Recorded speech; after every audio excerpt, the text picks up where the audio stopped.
Qualification सुन के कि ये इनजस्टिस है। ऑफिसर्स चेंज होंगे, गवर्नमेंट्स चेंज होंगी, हम लोग वही हैं, हम तो चेंज नहीं हो रहे, हमारे साथ इनजस्टिस मत कीजिए। क्या गलती, अगर एक ऑर्डर पहले पास हुआ जिसके तहत हमें अब्जॉर्ब करना था, हमारे साथ जो भी उन्होंने वायदा एक किया था, ग्रीवियंस उन्होंने मानी कि एक इनजस्टिस है। 5 साल में सब ने माना कि आपके साथ तो इनजस्टिस है। इवन सर ने, जब हम मीटिंग करने गए, उन्होंने भी माना कि हाँ, हमारी क्वालिफिकेशन सुन के कि ये इनजस्टिस है। तो अब मेरी नमस्कार, आप सभी का स्वागत है द अनकट रति में। मैं हूं रितेश शर्मा। रैबरे जंगलात के लोग इस समय मेरे साथ में मौजूद हैं। देखिए, सभी ये लोग चीफ सेक्रेटरी साहब के पास भी गए थे। क्या चीफ सेक्रेटरी से बातचीत, देखिए इनकी बात जो है वो कहां तक नहीं पहुंची है, इससे आप महरूम नहीं हैं। बार बार उन्हीं बातों को दोहराना वो भी शायद गलत होगा, पर चीफ सेक्रेटरी की मीटिंग क्या इनके लिए फ़ायदेमंद साबित हुई है, अब ये जानने की कोशिश करते हैं। क्या चीफ सेक्रेटरी से मुलाकात आपके लिए फ़ायदेमंद साबित रही या नहीं? क्योंकि अब कह दिया गया है कि केंद्र सरकार कुछ नहीं करेगी, जो भी करेगी राज्य सरकार, अब हम बोलेंगे केंद्र शासित प्रदेश सरकार। बिल्कुल मैम, मैं ये बिल्कुल नहीं बोलूँगी कि उन्होंने हमारी बात बिल्कुल नहीं सुनी। यस, उन्होंने हमारी बात सुनी है और उन्होंने हमें बोला है कि यस, रहबर स्कीम ही एक इनजस्टिस है। उन्होंने ये बात मानी है और उनके हिसाब से उनको भी यही लगता है कि क्वालिफाइड यूथ के साथ इनजस्टिस हुआ है। तो मेरा एक सिंपल सा वहाँ पे था कि जो भी हमारा एक ग्रीवियंस है उसको रिड्रेस कर दिया जाए। जो भी रिपोर्ट आए, जो भी ऑर्डर आए, रिटर्न में जो भी आए, हमारा एक ही मैटर था कि जिस पोस्ट के अगेंस्ट हमको लगाने वाले हैं ये आफ्टर रेगुलराइजेशन, वो पोस्ट 10th पास की है और हम सारे पोस्ट ग्रेजुएट्स हैं, BSCs हैं और PhDs हैं और स्कॉलर्स आप कह लें तो DDRs भी हैं। तो इतना बड़ा अगर उनको लगता है सर कि इनजस्टिस हुआ, तो सर आपके रहते ये इनजस्टिस जस्टिस में तब्दील हो जाना चाहिए। आप कर दीजिए उसको जस्टिस में चेंज, और बस जो भी रिटर्न ऑर्डर आपने देना है आप उस हिसाब से दे दीजिए। जो भी हमारी पोस्ट आपने अपग्रेड करनी है, जो इनजस्टिस आपको लगता है कि हमारे साथ हुआ है, आप उसको जस्टिस में चेंज करके हमारा जो पे बैंड है, पे ग्रेड है, उसको आप चेंज कर दीजिए। 10th पास की जो पोस्ट के अगेंस्ट हमें लगाया गया है, जो सर हमारी बिलो डिग्निटी है, ऐसा आपको भी लगा है, सर प्लीज़ उसको जस्टिस में चेंज कर दीजिए। बस समझ नहीं पा रही हूँ, अभी जब रविंद्र रैना जी बात कर रहे थे तो उन्होंने कहा कि भैया आप लोगों ने कहा कि हमको रहबरे जंगलात चाहिए। ये रहबरे जंगलात अब क्यों? क्योंकि ऑलरेडी ये आपके साथ इनजस्टिस था ही था, अब क्यों यही चाहिए? मैम, हमारे साथ ना ये हुआ है कि हमारे को लोएस्ट पे ग्रेड पे लगाया गया और हमारा एक ही डिमांड कह लें, एक ही ग्रीवियंस कह लें, 5.5 साल से हम एक ही चीज़ मांग रहे हैं कि जो हमारे को जिस पोस्ट पे आपने लगाया है वो पोस्ट हमारे लिए इनजस्टिस है, आप प्लीज़ उसको अपग्रेड कर दीजिए। और ड्राफ्टिंग भी उसी चीज़ की हुई है कमेटी में। हमारा एक ही मुद्दा है और कुछ हमारी मांग ही नहीं है, क्योंकि हम अपना प्रोबेशन पीरियड ऑलरेडी कंप्लीट कर चुके, 5 साल का कंप्लीट कर चुके, हमारा ऊपर उस पर 5 महीने ऊपर चल रहा है। तो हमारी एक ही डिमांड है, एक ही हमारे को प्रॉब्लम है, जो यही है। तो हमने उनको बस इतना ही कहा कि आप इस चीज़ को कर दीजिए।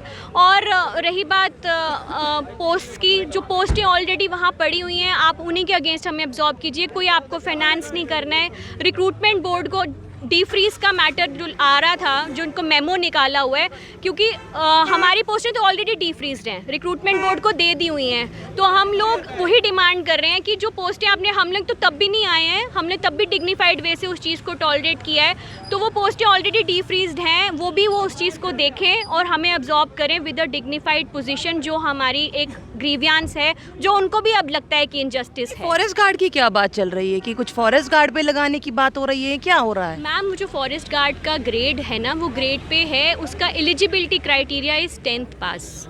तो और हमारा क्वालिफिकेशन भी उनको पता ही है, तो हमारा ग्रीवियंस ही ये था। और जब हमें लगाया गया था, जो हमारी पॉलिसी फ्रेम हुई थी कैबिनेट में, it was on the pattern of रहबरे ज़राअत, जो एग्रीकल्चर में थी, रहबरे तालीम। तो हमारा पे ग्रेड उनके हिसाब से इतना लोएस्ट क्यों? इवन खेल का भी हमसे पे ग्रेड ज़्यादा है, तो वो भी रेगुलराइज होंगे तो उनका भी। तो हमारा सिंपल इतना है कि हमारी तो 5 साल से ग्रीवियंस एक ही है।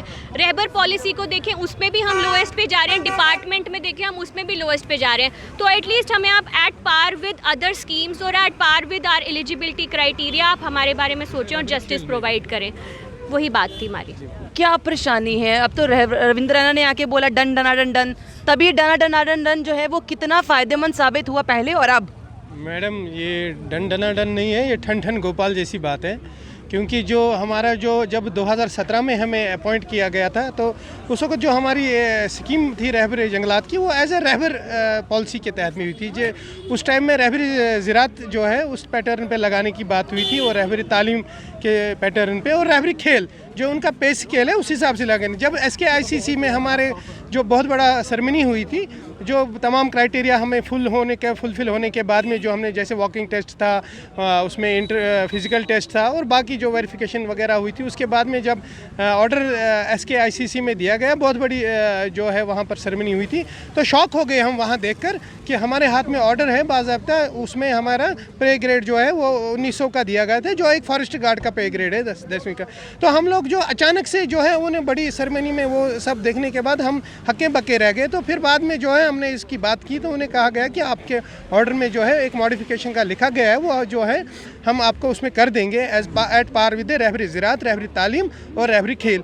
तो 5 साल हमारे पूरे हो चुके हैं 2022 में, तो रेगुलराइजेशन विथ मॉडिफिकेशन है हमारा। मैं ये पूछूंगी, हमेशा बोला जाता है कि जो भी है पुरानी सरकारों ने लगाया, पुरानी सरकारों ने लगाया, आपको भी पुरानी सरकारों ने लगाया है या इसी सरकार ने लगाया था? PDP और BJP की कोalition थी उस टाइम, और ऑर्डर भी हमने BJP के मिनिस्टर, फॉरेस्ट मिनिस्टर रहे उस टाइम, तो उनके हाथ से ही लिए हैं हमने ऑर्डर, और अब इन्होंने भी माना है। पुरानी सरकारों का पाप नहीं है मैम। इस पे ना एक बात मैं बोल देती हूँ कि जो गवर्नमेंट्स हैं वो चेंज होती हैं, ठीक है, ऑफिसर्स की भी ट्रांसफर्स होती हैं, जनरल पब्लिक के प्रति आपका क्या रवैया है वो मैटर करता है। आपके लिए तो लोग मैटर करने चाहिए, लोग तो चेंज नहीं होते ना। लोग, हमारी क्या गलती? अगर एक ऑर्डर पहले पास हुआ जिसके तहत हमें अब्जॉर्ब करना था, हमारे साथ जो भी उन्होंने वायदा एक किया था, ग्रीवियंस उन्होंने मानी कि एक इनजस्टिस है, 5 साल में सब ने माना कि आपके साथ तो इनजस्टिस है। इवन सर ने, जब हम मीटिंग करने गए, उन्होंने भी माना कि हाँ, हमारी क्वालिफिकेशन सुन के कि ये इनजस्टिस है। तो अब मेरी सिंपल सी बात है, अगर एक इनजस्टिस हुआ तो आप उसको जस्टिस में तब्दील कर दीजिए, और अगर पुरानी सरकारों ने लगाया, आप इधर उधर, वो कहते हैं ना, इधर से ब्लेम गेम मत कीजिए। लोगों की कोई गलती नहीं, हमारा क्या कसूर है? हम क्वालिफाइड यूथ हैं, हमारी तो कोई गलती नहीं है। हमें सड़क पे बैठना पड़ा, इससे बड़ा डिग्निटी पे हमारी धब्बा नहीं हो सकता था, हमने वो टॉलरेट किया है, तो आप उसको जस्टिफाई कर दीजिए। हमें कोई नहीं फ़र्क पड़ता, ऑफिसर्स चेंज होंगे, गवर्नमेंट्स चेंज होंगी, हम लोग वही हैं, हम तो चेंज नहीं हो रहे। हमारे साथ इनजस्टिस मत कीजिए, हमें किसी पॉलिटिकल गेम में नहीं। जो गुड गवर्नेंस का नारा दिया जाता है कि गुड गवर्नेंस की बात है, तो ये तो हमारे साथ, मैं तो अभी 49 हूँ, now I am going to be 50। 50 साल का 10 साल की सर्विस रह गई है मेरी, तो 22 साल की उम्र में मैंने BSc फॉरेस्ट्री किया था। हो सकता है कि शायद सरकार वेट कर रही हो आपकी की सेंचुरी का, कि भैया सेंचुरी हो जाए, फिर उसके बाद उम्मीद है कि जिस हिसाब से इन्होंने कदम उठाए हैं उस हिसाब से तो हम सेंचुरी कि जो है कि इन्होंने जो है हमारे साथ बात की है, इनका भी आश्वासन जो जिस हिसाब से इन्होंने फ्रेम किया है इस वक्त जो बात हुई है उस हिसाब से, तो इन लोगों ने भी बोला है कि आपका जो ये हक जायज़ है, तो हम कोशिश करेंगे उसमें। इन्हें कोशिश करनी चाहिए, क्योंकि अगर गुड गवर्नेंस की बात है तो फिर बात करके दिखाएं। बिल्कुल, ये वो लोग हैं जो PhD कर कर बैठे हैं, ये वो लोग हैं जो बड़ी क्वालिफिकेशंस लेकर बैठे हैं, बट इतनी क्वालिफिकेशंस लेने के बाद देखिए, PhD के बाद कोई सोचता है क्या इसके बाद अब ये पढ़ाई कराएं? वो लास्ट, ऐसा लगता है कि ये लास्ट ही पढ़ाई है, नाम आगे डॉक्टर लग गया, बस ख़त्म, इसके बाद अब और कुछ सोचेंगे नहीं। पर इसके बाद ये सोचा जाता है कि आगे पैसे कैसे कमाएंगे। आप पैसे कमाने के लिए लोगों को यहाँ पे दर-बदर करेंगे, ये सही तो नहीं। क्या आपको लगता है, क्या ये सही हो रहा है जम्मू कश्मीर के नौजवानों के साथ या नहीं? अपनी राय कमेंट बॉक्स में ज़रूर रखिएगा। हाँ, मैं ये बात ज़रूर जानती हूँ, आप ही की राय भी यही आएगी कि बहुत हो रहा है, बहुत गलत है, बहुत गलत है, बहुत गलत है। पर फिर भी अपनी राय ज़रूर बनाइएगा, क्योंकि जो आप ही की राय है ना, वही सरकारों के कान तक पहुँचती है। बने रहिए दनकट प्रतीक के साथ।